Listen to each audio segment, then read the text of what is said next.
The moment the girl put on the prayer beads, they suddenly exploded, scattering across the floor. The shop owner, a shrine medium, smiled calmly and explained that the string had simply worn out. But when she turned away, her expression grew heavy. She could vaguely see a mass of black mist behind Miko, with a spirit closely trailing her, and Miko sensed something was wrong and felt a surge of panic. The medium suddenly asked whether she had seen anything strange. Miko immediately denied it, because if a spirit realized she could see it, it would devour her on the spot. 気づいているけど徹底して無視か。したたかな子だね。孫みたいな娘を見捨てるほど腐っちゃいないよ。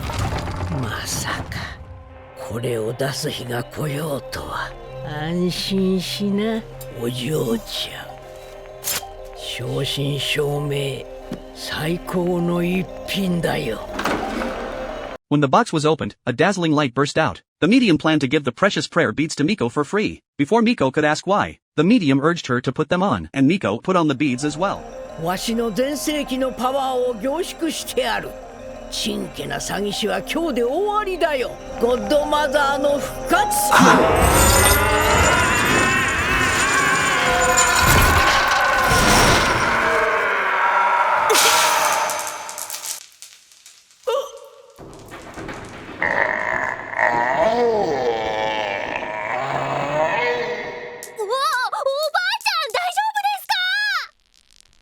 In the end, they were unable to buy the beads, and could only leave the shop helplessly, deciding from then on to pretend they couldn't see spirits. The ghost that had been following them seemed to stop, affected by the power of the beads. The next day, the medium returned to her hometown. Yuria stood outside the shop, and saw a sign reading closed permanently. Since childhood, she had been able to see spirits, and knew the medium was no ordinary person, but a powerful exorcist. She hoped to become the medium's apprentice, but was gently turned away, and given a string of prayer beads instead, said to be enough to deal with weaker spirits. At that moment, an elderly man behind her said that the medium had retired and gone home. He explained that she had realized the limits of her own power, and chose to leave. Yuria couldn't believe it. The medium was the strongest person she had ever met. The old man then mentioned that the medium's last customers had been two young girls, and pointed nearby. Yuria spotted Hana and Miko and hurriedly hid. They, too, noticed the closed shop. Hana complained that the prayer beads were poor quality anyway, and that it was no surprise the shop went out of business. Hearing this, Yuria grew suspicious. Thinking about the medium's retirement, she decided to test Miko. During afternoon gym class, Yuria pulled Miko aside into a storage room, and introduced herself by name. Suddenly, Miko turned around, and saw a group of spirits crawling out of the shadows.